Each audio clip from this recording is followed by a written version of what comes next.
Debt can sometimes feel like this never-ending cycle where you make a payment, but it barely puts a dent in the balance, and somehow those interest charges just keep piling on. But what if I told you there are a few basic strategies you could use to potentially turn things around? I'm Joy of Frugal Creative Living, and in this video, I'm going to share some practical and effective tips for paying off debt faster, some that maybe you hadn't really considered before. So if you're ready to break free from the weight and the burden of debt and start moving toward financial freedom, then you definitely want to keep watching. Tip number one is to call your debtors. I know you don't want to talk to them, but you have to. When I had debt and I hadn't yet made a plan to pay it off, I used to run from debt collectors. I used to hate to see their numbers pop up on my phone. But when I finally decided to stop running from my debtors, I sat down and I made a list of every debt that I owed and started calling every single one of them. First of all, I was able to get clear on exactly what I owed, what the interest rates were for each debt, and what the minimum payments were. Number two, when I told them that I was having difficulty paying and asked them if we could work something out, they started telling me about special programs I could get into and agreements that they could make. Some agreed to lower my interest rates. Some of them gave me interest-free periods as long as I was making consistent payments. Some of them reduced the debt down to just the principal and put me on a payment arrangement as long as I was making consistent payments. And I would only end up owing just the reduced amount. And I was on a program where for every on-time monthly payment that I made, they agreed to take 12% off of the amount that I owed. I even had one situation where after I had made regular payments on time every month for 6 months, they just forgave the rest of the debt. Sometimes you just don't know what's available to you simply because you don't ask.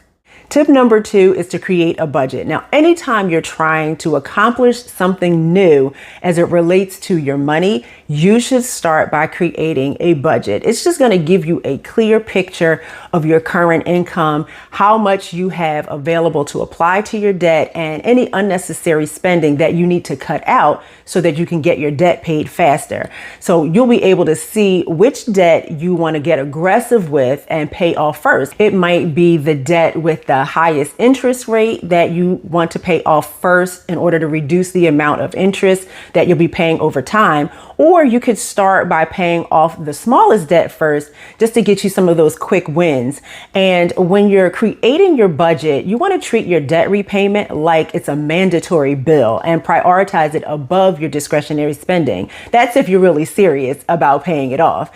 And if it helps, you can use the 50-30-20 rule as a guide, which typically just means that you allocate 50% of your income to your needs like rent and utilities, 30% to your wants or discretionary spending, and 20% to financial goals like debt repayment and savings. But in this case, you can adjust the percentages as needed in order to prioritize the debt repayment above the discretionary spending.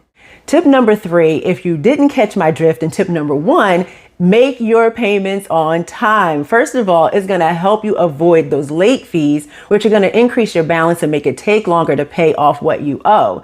Secondly, if you've already been making payments when you reach out to those creditors looking for special programs and waivers, sometimes they're going to go and look back at your payment history in order to determine whether you qualify for what they have available.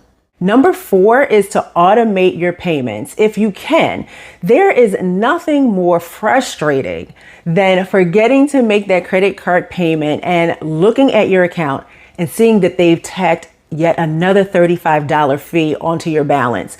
I have a credit card with a $200 credit limit that I use every once in a while, especially because of the cashback deals that are available on it. But if the balance is small enough that I can just pay it off within the month, I do that. But I also have the account on auto pay and I have the date set to make the payment about 2 days before it's due, just in case something comes up. I don't know what can come up, but I just like to have a cushion just in case.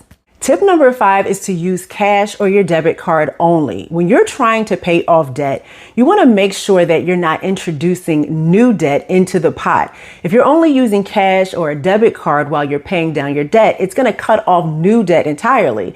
You're eliminating the use of credit cards or those small purchase loan programs like Affirm. Y'all know what I'm talking about. And it forces you to have that strict cash-based spending habit.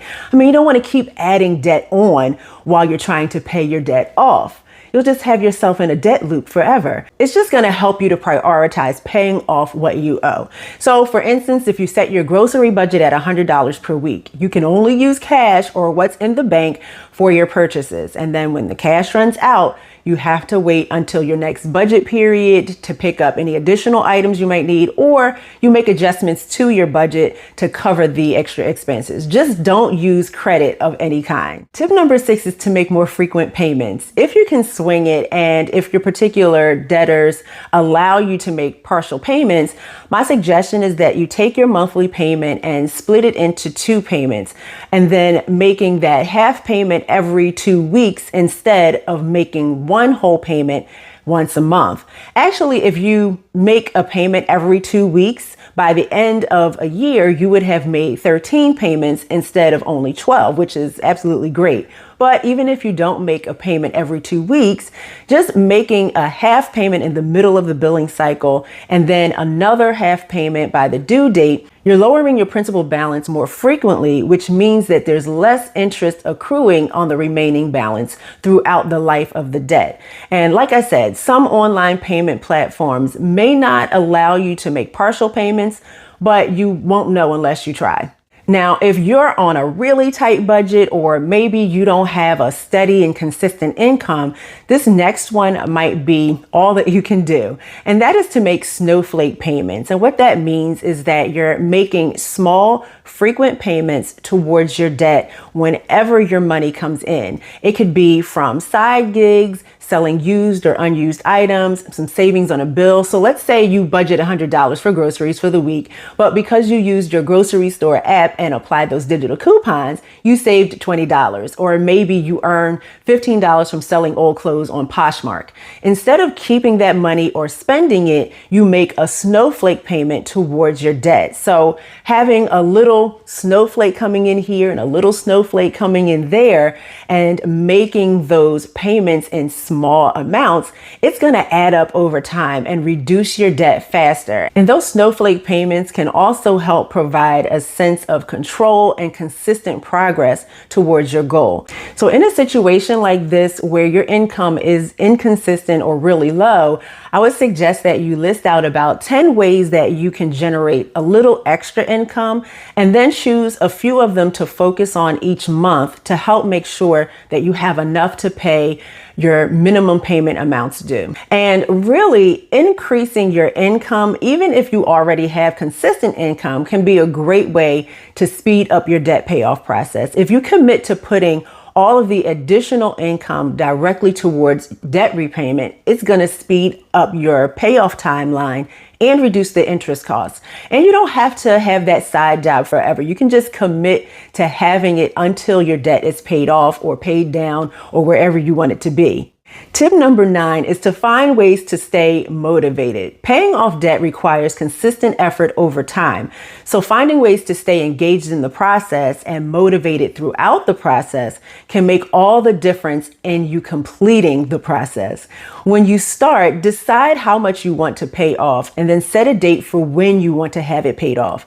Then break down those big goals into smaller milestones. And you can take the full sum of all you owe and divide it into manageable chunks, like a $500 or $1,000 milestone, or you can set smaller goals for each month. Just write down why you want to be debt free and keep reminding yourself of the reason. Find a person or a group that can help keep you accountable, and you can keep a debt journal where you just document your challenges and your successes, and read books and blogs and watch YouTube videos where you can find inspiration in other people's success stories. And lastly, it helps when you can visualize your own progress, whether it's making a payoff chart or using an app or just crossing debts off on a paper or using a debt thermometer. Seeing how far you've come can be such a motivator to help you keep running to the finish line. Remember, the journey to being debt-free is different for everybody, so you have to find the things that motivate you the most. Let me know in the comments which of these tips you found most helpful, or which tips you'd like to hear more about, or even if you have some other debt payoff tips that you'd like to share. And if this video was helpful, please don't forget to hit that like button, share it with someone else that you think might find it useful, and subscribe to the channel, and I will see you next time. Bye.